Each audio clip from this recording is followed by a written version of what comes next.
Alright guys, welcome to the Intel Extreme Masters at Singapore. I am JoRoSaR and I'm joined here by TT eSports PiG.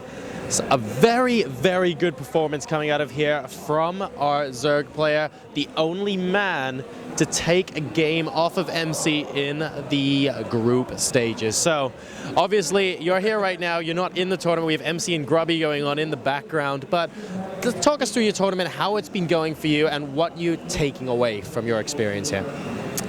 Well, I think it's just been awesome to have a tournament in Singapore because it doesn't have a time difference that's very significant for once, so I actually get an advantage at an IEM for once, which is pretty cool.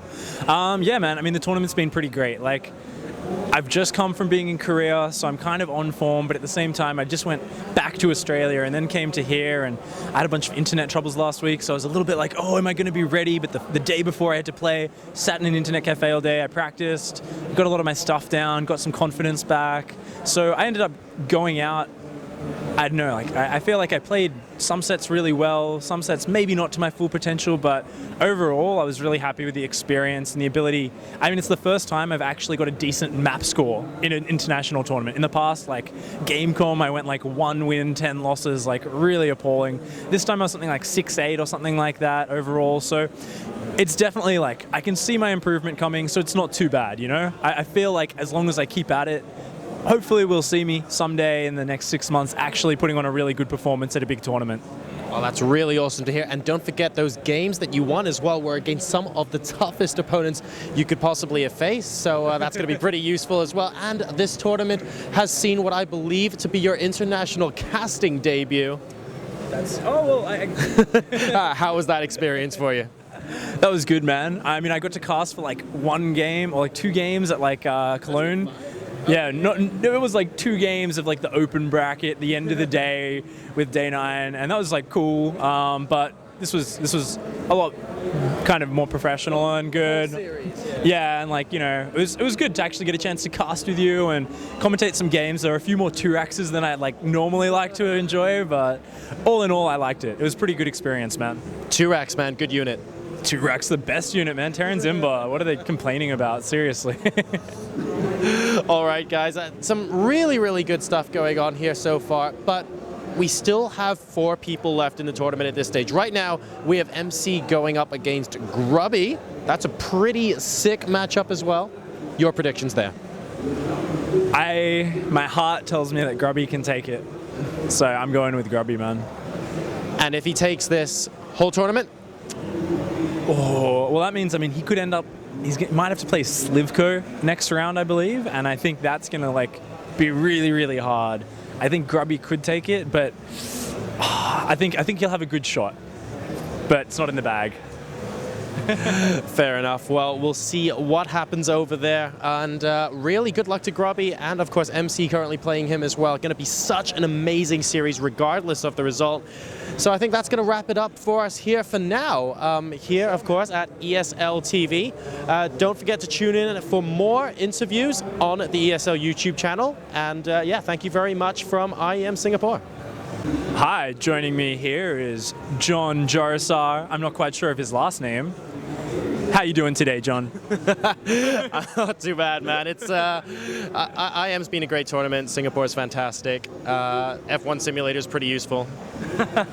Yeah, I heard you won yourself some nice prizes. So what sort of video game skills did you use to get this? I have a really weird background in gaming coming into StarCraft II. In fact, the only 2 games I played super competitively were Counter-Strike 1.5, so a while ago, and online competitive sim racing. So when I heard they were giving away like one of the new Extreme processors on day 1 of casting, we finished casting at 8:30 and they closed the competition at 9, and they had a fastest lap competition on a track called Watkins Glen, which I love. I thought, better just nip over there and see what I can do, and I managed to post the fastest time, so pretty good start to the tournament for me.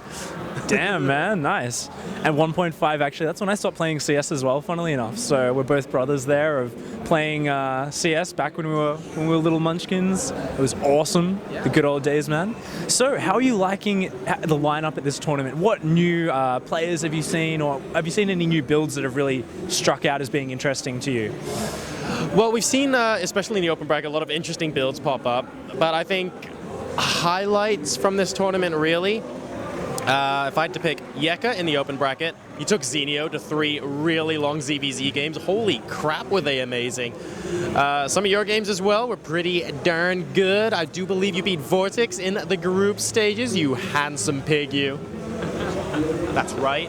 And Grubby and MC, of course, going up against each other. We were joking beforehand. Obviously, that means they're just going to both go DTs every game, because that's what we've seen a lot of so far. But actually, that's a really, really cool series. So looking forward to that. We'll see which one of them takes that. And I get the feeling that whoever wins that PvP is in a super strong position to take the entire tournament. Absolutely agree with you there, man. I mean, the winner of that matchup has got to be at least kind of top 2 finals material, I think. So, here we are in Singapore, of course, at this tournament. You said you're really enjoying it here. Obviously, what's the best experience culturally, or to do? Has there been any really unique food? Have you had a chance to go out and explore it all or enjoy anything?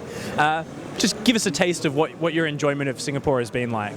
Give us a taste. I see what you did there, because I have 2 words to answer that question. Hawker stalls. Oh my god, if you haven't been to Singapore before, there are hawker stalls absolutely everywhere. You go to any shopping center, any big building, and you get these massive food courts where, okay, you're not going to be able to eat everything, or if you're pretty ambitious, you can actually. But there's just so much on offer. And you just get to sit down, and the sheer choice is like, just gives you such an overwhelmingly positive feeling. You're just so happy, able to pick and choose every little thing you want to eat for a fraction of the price that you would get elsewhere. And the food is unbelievably good as well. I'm not talking like, well, it's cheap, but it's slightly dodgy, or it's cheap, but you want to stay away from this. It all goes, man. It's all good stuff. You cannot go wrong. So definitely check that out if you're in Singapore. There are some great, more expensive restaurants as well, of course. Don't discount that. But the hawker stalls really are the heart and soul. Oh yeah, had myself some stingray just last night, so those hawker stalls, man, that's where it's at. Yeah. So thanks for joining me in this interview. Any last shout outs before I let you go? Yeah, for sure. Thank you to all the admins and also all the volunteers that have set up and put this down. There's a lot of people out back in production that you never see throughout the course of the tournament.